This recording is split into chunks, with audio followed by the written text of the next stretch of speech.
When I was 15, we were still living in our old house, a quiet suburban neighborhood where nobody really knew each other.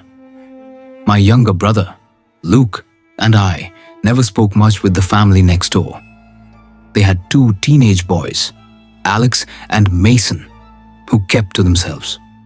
Strange, considering we lived side by side for over a decade and barely exchanged more than a wave. One fall afternoon, while Luke and I were playing basketball in the driveway, Mason wandered over and struck up a conversation. It was odd, but he seemed friendly. He asked if we were really moving, which caught me off guard. How did he know that? Before I knew it, he invited us to join him and Alex by the creek the next day to shoot targets. I figured he meant BB guns, so I agreed. Luke asked if he could come too. Mason shrugged and said, "Sure."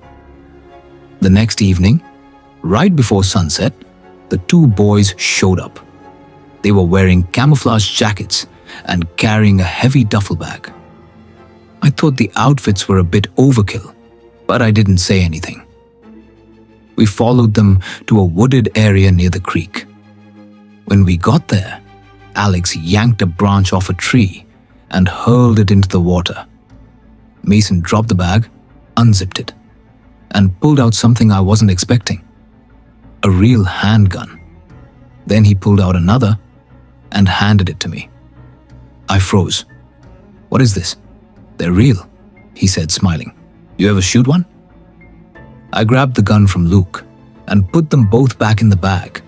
"We're not doing this," I said. Alex looked irritated. "What's your problem?" "We're leaving," I told them. "You guys are insane."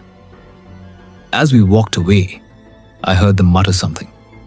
Then one of them shouted a curse behind us.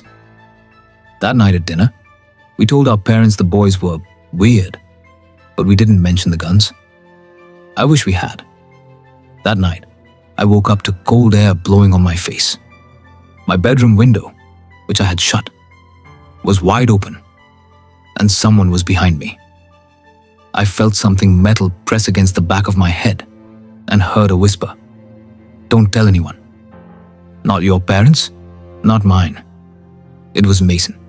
His voice trembled, but his words were sharp. "You talk, and I'll kill you and your whole family." I didn't scream. I couldn't. I just nodded slowly. Then he was gone. For weeks, they watched us from their windows, always at night, sometimes just staring, sometimes holding what looked like weapons. One night, a rock hit my window. When I opened it, I saw Alex standing there, aiming a pistol directly at me, laughing. I hit the ground, heart racing, and heard them laughing from the shadows. A week later, we moved out. Neither Luke nor I ever told our parents the full truth. Those boys weren't just troubled. They were dangerous. And I still have nightmares of that gun pressed against my head.